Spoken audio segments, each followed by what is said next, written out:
Terima kasih.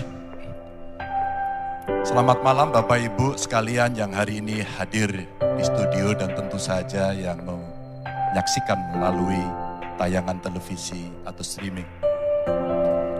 Kami membaca sekaligus mencatat persoalan luar negeri, pertahanan keamanan, dan tentu saja dari 3 ini kami akan menyampaikan poin per poin. Yang pertama terkait dengan politik luar negeri kita. Politik luar negeri kita adalah alat untuk negosiasi terhadap dunia luar, tapi kepentingan nasional harus nomor 1. Kenapa itu menjadi penting? Karena kita mesti betul-betul bisa melakukan redefinisi terhadap politik luar negeri yang bebas aktif, yang disesuaikan dengan kondisi kekinian. Ini penting karena apa? Karena kita perlu untuk memilih, memilah, dan memprioritaskan yang menjadi kekuatan, keinginan dari bangsa dan negara ini. Rakyat butuh bekerja. Rakyat butuh lapangan kerja lebih banyak. Investasi harus lebih banyak. Maka kita mesti memperkuat infrastruktur diplomasi kita, duta besar, para diplomat, dan tentu saja inilah yang mesti kita berikan penugasan-penugasan untuk membereskan persoalan-persoalan kepentingan ekonomi nasional dalam konteks kekinian. Dan tentu saja kita tidak pernah lupa, Indonesia selalu setia pada kesepakatan yang pernah diambil. Dekolonisasi yang dilakukan mendorong, meyakinkan kita semua untuk membebaskan seluruh bangsa tanpa boleh mengintervensi satu dengan yang lain. Dan inilah komitmen kita pada kemerdekaan Palestina yang kita dukung terus-menerus. Maka kalaulah kemudian itu kita kerjakan, beberapa problem krisis iklim barangkali akan kita selesaikan dengan membawa pola-pola diplomasi sesuai dengan kekinian yang diperlukan. Atau barangkali kepentingan UMKM yang mesti kita bawa ke dunia internasional seperti praktek yang pernah kami lakukan di Jawa Tengah. Dan itu membuat masyarakat akan merasakan politik luar negeri jauh lebih baik. Pertahanan, sistem pertahanan rakyat semesta mesti kita dorong, kita lapisi dengan pertahanan yang betul-betul berlapis dan kita jadikan benteng pertahanan Nusantara sebagai sebuah satu kesatuan. Dan kita perlu melakukan penataan gelar pasukan karena IKN menjadi pusat gravitasi baru. Dan ini bagian dari antisipasi terhadap tarung global antara Amerika Serikat dan Tiongkok. Untuk itulah pertahanan kita mesti masuk pada wilayah 5.0 dengan teknologi sakti, dengan rudal hipersonik, senjata cyber, sensor kuantum, dan sistem senjata otonom. Dan itu bisa dilakukan kalau anggaran dari Kemenhan itu 1-2% dari PDB. Sehingga MEF kita akan bisa tercapai. Karena ini yang mengerikan, di 2024 saya khawatir ini tidak akan tercapai. Untuk keamanan, terorisme, narkoba, pinjaman online, judi online, kekerasan seksual, ini perlu mendapatkan perhatian termasuk EPPU. Maka reformasi kepolisian betul-betul harus mengantisipasi ini dengan penguatan cyber system kita, termasuk pengembangan SDM cyber yang kuat. Polisi yang menjadi pengabdi masyarakat betul-betul akan bisa mengayomi.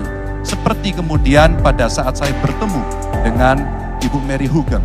Bagaimana Ibu Mary menceritakan bahwa polisi kita mengayomi dengan kesungguhan.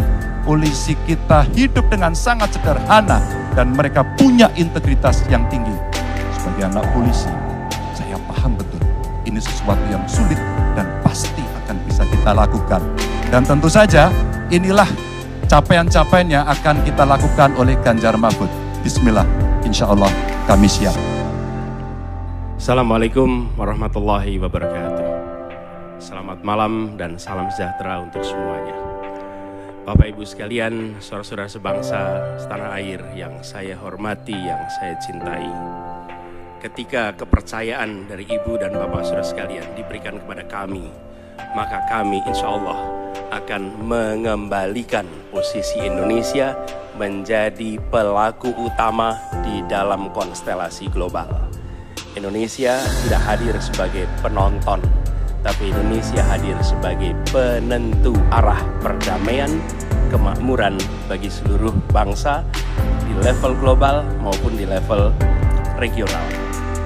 Kami merencanakan bagaimana kekuatan Indonesia, kekuatan kebudayaan, kekuatan kesenian, kekuatan ekonomi ikut mewarnai kancah dunia. Kita ingin film kita, seniman kita, kuliner kita, diplomati kita, para diaspora kita menjadi fenomena dunia, hadir mewarnai kancah internasional. Kita menginginkan dengan cara seperti itu, maka apa yang kita kerjakan di level dunia membuat Indonesia bisa menjadi tuan rumah di negeri sendiri, sekaligus tamu mempesona di negeri orang. Dan Presiden menjadi panglima diplomasi Indonesia. Bukan hanya hadir dalam forum-forum, tapi hadir mewarnai, hadir serius memperjuangkan amanat, termasuk amanat terpenting, menghapuskan penjajahan di muka bumi. Bukan sekedar statement dalam upacara, tapi Presiden dan seluruh jajaran diplomasi bekerja keras untuk itu, khususnya untuk Palestina. Tapi dalam kenyataannya, kita bicara tentang pertahanan di sisi lain. Kita menghadapi tantangan yang tidak kecil. Dalam beberapa tahun terakhir ini, lebih dari 160.000 orang meninggal, bukan karena serangan militer, tapi karena serangan virus. HP kita, komputer kita, diserang oleh cyber attack. Lebih dari 800 juta cyber attack. Perdagangan manusia, perdagangan anak. Bagaimana perempuan, anak-anak menjadi korban, lebih dari 3.000 orang.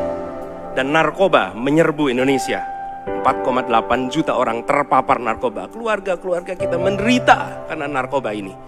Dan itu pedih sekali. Itu tingkat keluarga.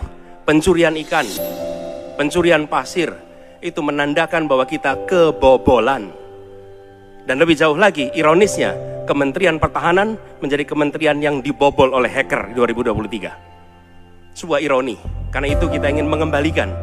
Dan 700 triliun anggaran Kementerian Pertahanan tidak bisa mempertahankan itu, justru digunakan untuk membeli alat-alat alutsista yang bekas. Di saat tentara kita lebih dari separuh tidak memiliki rumah dinas. Sementara menterinya punya, menurut Pak Jokowi, punya lebih dari 340 hektar tanah di Republik ini. Ini harus diubah. Tambah lagi, food estate singkong yang menguntungkan kroni, merusak lingkungan, dan tidak menghasilkan. Ini harus diubah.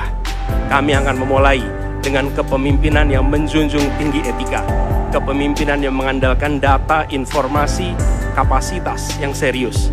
Kita ingin Republik ini berperan di level global, dijaga secara serius untuk rumah tangga, untuk nasional, sehingga kewibawaan kita adalah kewibawaan berdasarkan kekuatan. Untuk itu kita butuh perubahan. Terima kasih. Assalamualaikum warahmatullahi wabarakatuh. Bismillahirrahmanirrahim. Assalamualaikum warahmatullahi wabarakatuh. Salam sejahtera kita sekalian. Shalom, Om Swastiastu, Namo Buddhaya, salam kebajikan. Bapak-bapak, ibu-ibu sekalian yang saya hormati, malam ini kita membicara tema-tema yang sangat penting: pertahanan, hubungan internasional, geopolitik, globalisasi, keamanan. Dengan demikian, kita kembali kepada dasar kita, tujuan nasional yang tercantum dalam Undang-Undang Dasar kita. Dalam pembukaan Undang Dasar 1945 tercantum sangat tegas bahwa tujuan nasional kita yang pertama adalah melindungi segenap bangsa Indonesia dan seluruh tumpah darah Indonesia. Jadi, fungsi dari negara yang pertama adalah melindungi, berarti pertahanan. Saudara-saudara, kita memahami negara kita sangat besar, sangat kaya, ratusan tahun negara-negara dari jauh datang ke Nusantara ini untuk intervensi, untuk mengganggu, untuk adu domba, dan untuk mencuri kekayaan kita. Sampai kita merdeka, kita pun harus berhadapan dengan kekayaan alam kita diambil dengan murah. Karena itu, untuk kita menjadi negara makmur, untuk kita menjadi negara sejahtera, untuk rakyat kita hidup layak, punya pekerjaan layak, kita harus menjaga kekayaan kita. Kita harus menjaga, dan habis itu kita harus mengelola kekayaan kita. Saudara-saudara sekalian, politik luar negeri kita secara tradisi sejak awal kita merdeka adalah bebas aktif, adalah non-blok, tidak memihak, tidak ikut blok-blok, tidak ikut fakta. Ini akan saya teruskan. Dengan hubungan baik dengan semua kekuatan, kita bisa mengamankan kepentingan nasional kita. Saudara-saudara sekalian, 1000 kawan terlalu sedikit, 1 lawan terlalu banyak. Kita akan menjalankan politik tetangga baik. Saudara-saudara sekalian, kita bertekad harus punya pertahanan yang kuat. Mungkin ada yang asal bicara tanpa data, ya kan? Mungkin didorong oleh ambisi yang menggebu-gebu sehingga tidak objektif.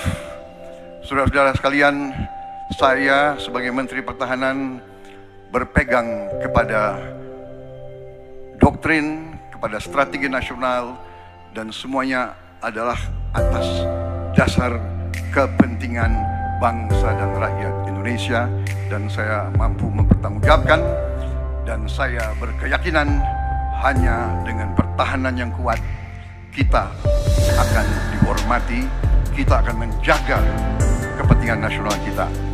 Kalau kita buka buku ilmu pengetahuan yang paling dasar, kekuatan nasional harus ada kekuatan militer. Tanpa kekuatan militer, sejarah peradaban manusia mengajarkan bahwa bangsa itu akan dilindas seperti di Gaza sekarang ini. Akan diambil kekayaannya, akan diusir dari tanah airnya. Tidak bisa tidak, kita harus kuat. Kita harus kuat. Terima kasih. Wassalamualaikum warahmatullahi wabarakatuh.